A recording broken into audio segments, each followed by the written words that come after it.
और वो खड़े होकर के आवाज भी ना उठाने पाए, तो ऐसी राजनीति का लानत है और ऐसी विधायकी और सांसदी का लानत है। साथियों, ये घोसी जिला, ये घोसी विधानसभा का मैं जिक्र करना चाहता हूं। यहां से सांसद दारा सिंह चौहान थे, मंत्री फागू चौहान थे। हमने तय किया था कि मऊ का जिला पंचायत अध्यक्ष का चुनाव इस बार हम लड़ाएंगे और जनवादी पार्टी से जिला पंचायत के सदस्यों को लड़ा करके हमने 4 सदस्य जनवादी पार्टी से जिताए और हमने जन समर्थन जिला पंचायत सदस्यों से मांगा। स्थिति हमारी बन गई कि हम जिला पंचायत अध्यक्ष बना सकते हैं। इन लोग उसको नहीं बचा पा रहे थे। जिस दिन वोट पड़ने वाला था, इस जिले के सारे, बसपा की सरकार थी, इस जिले के सारे जिला पंचायत सदस्यों को अपनी कार में बिठा करके दारा चौहान और फागू चौहान वोट दिलवाने जा रहे हैं। नहीं चाहते थे कि सुनील चौहान यहाँ का जिला पंचायत अध्यक्ष बने, नहीं चाहते थे कि यहाँ मऊ का बेटा कोई जनप्रतिनिधि बने, किसी संवैधानिक पद पर जाए। मुझे पता चला कि सारे सदस्यों को जबरदस्ती प्रशासन और डीएम मिलकर के मंत्री जी अपनी गाड़ी में बिठा कर ले जा रहे हैं।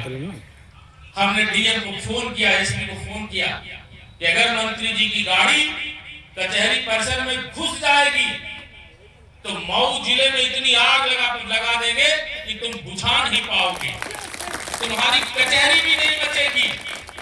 और जैसे ही मैं फोन रखा, एसपी दौड़ता हुआ कचहरी के गेट पर आया था, डीएम दौड़ता हुआ आया था।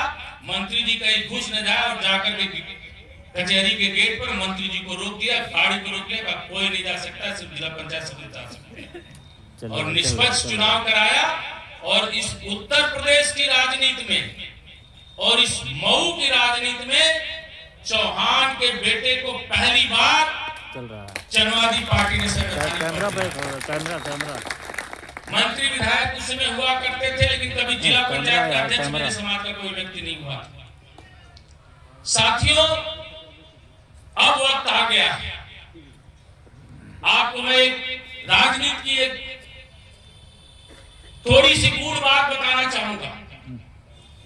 2012 तक हमारे समाज की दिशा सपा और बसपा की तरफ थी और जो लोग शेष बचे थे वो जनवादी की तरफ थे। 2014 में मोदी युग आया और सबसे ज्यादा हर हर मोदी, घर घर मोदी कहकर के चौहान ने चिल्लाया। और ये स्थिति हो गई कि जनवादी पार्टी का अगर कैंडिडेट चुनाव लड़ रहा है तो चौहान कहने लगा कि तो जनवादी को वोट देकर के भाजपा को हम हरा दे। साथियों, जनवादी पार्टी के कार्यकर्ताओं को लोग अपने घर में नहीं बैठने देते थे, मीटिंग नहीं गांव में होने देते थे। कहते मोदी को जिताएंगे, तो मोदी को आप लोगों ने जिता दिया, लेकिन आपको क्या मिला? 2012 से पहले इस देश की संसद कभी चौहानों से खाली नहीं रही। चाहे राज्यसभा रहा हो, चाहे लोकसभा रहा हो, एक न एक चौहान संसद में बैठा करता था। और 2014 के बाद और 2014 से लेकर के आज 2024-25 है, जब से हर हर मोदी, घर घर मोदी हो गया, हमारे बिरादरी में एक भी चौहान का बेटा सांसद नहीं बने। जो बन भी सकता था, मैं चंदौली से लड़ा, बीजेपी ने गुंडई के दम पर मुझे हराने का काम किया।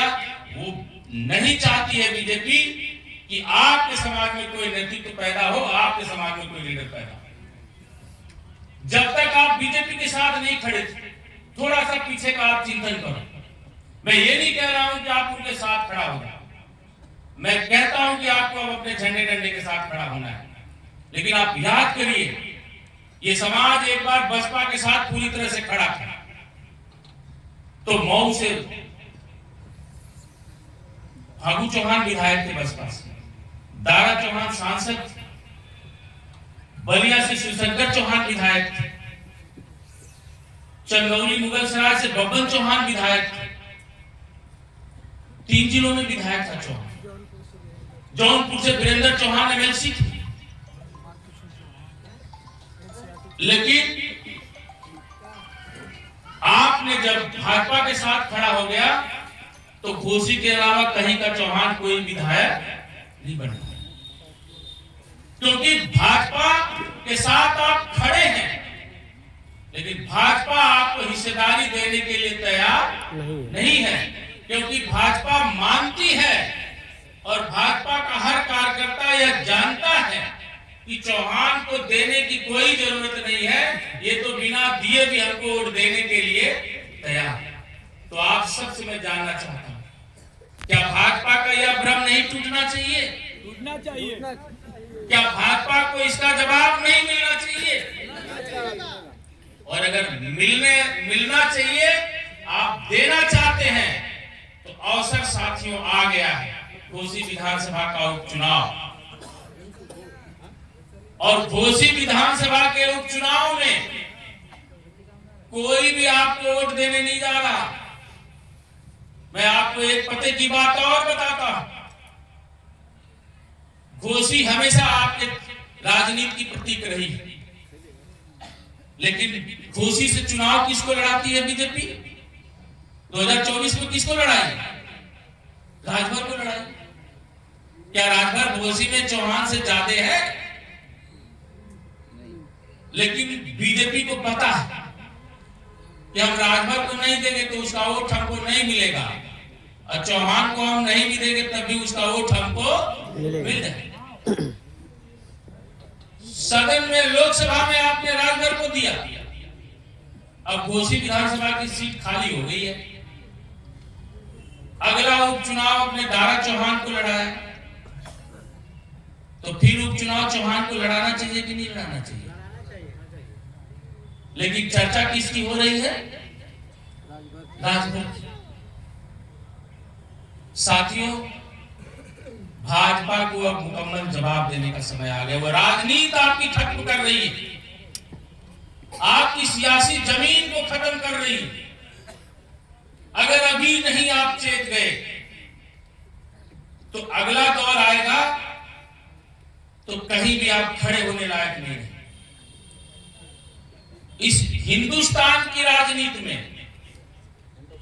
इस देश की सियासत में यह पहला अवसर रहा है, पहला मुकदमा रहा है जब कोई राजनीतिक मुकदमे में किसी को सजा हुई, और भी 4 साल की। यह भारतीय न्याय व्यवस्था है। पुलिस की गवाही कोर्ट में एडमिसेबल नहीं होती, मान्य नहीं होती, और पुलिस की गवाही पर, और वो भी सारी गवाही हमारे पक्ष में रही, उसके बावजूद भी सजा दी गई, क्योंकि उन्हें पता था कि संजय चौहान अगर बाहर रहेगा तो बिहार में कुछ न कुछ खुराफात करेगा। जनवादी पार्टी बिहार में लड़ेगी, और आप प्रीटेंट उठा करके देख लीजिए 2024 का जनवादी पार्टी बिहार में जहां जहां भी चुनाव लड़ी है, भाजपा वो सारी लोकसभा सीटें हारी, और ये ट्रैक रिकॉर्ड 2020 के विधानसभा का भी रहा है। जनवादी पार्टी जहां जहां लड़ी है, भाजपा चुनाव हारी, और हम भाजपा को मजबूर करने की लड़ाई लड़ रहे हैं कि जैसे दूसरे लोग हिस्सा लेते हैं उसके बाद उसको वोट देते हैं। एक दिन भाजपा इस स्थिति में भी आ जाए कि हम चौहान को हिस्सा नहीं देंगे तो उसका वोट हमको नहीं मिलेगा। हम इस परिस्थिति को बनाने में लगे, और हमारे समाज के लोग भाजपा का साथ देकर के इस स्थिति को बिगाड़ने में लगे। साथियों, मुझे बिहार के चुनाव से बाहर करना था, 5 महीना में रह लिया, चुनाव खत्म हो गया तो फिर आ गया। ये फिर मुझे भेजेंगे, क्योंकि मेरे पास एक मुकदमा नहीं है मेरे ऊपर। मैं देवरिया में भी जेल गया, मैं बस्ती में भी जेल गया, बस्ती में भी मेरे ऊपर 307 का मुकदमा है, और वो एक प्रियंका चौहान थी, 7 साल की बच्ची, वहां का जो सांसद था हरीश द्विवेदी, उसका सगा भतीजा उस बच्ची का रेप करके हत्या किया, और कोई पुलिस वाला उसको गिरफ्तार नहीं करता।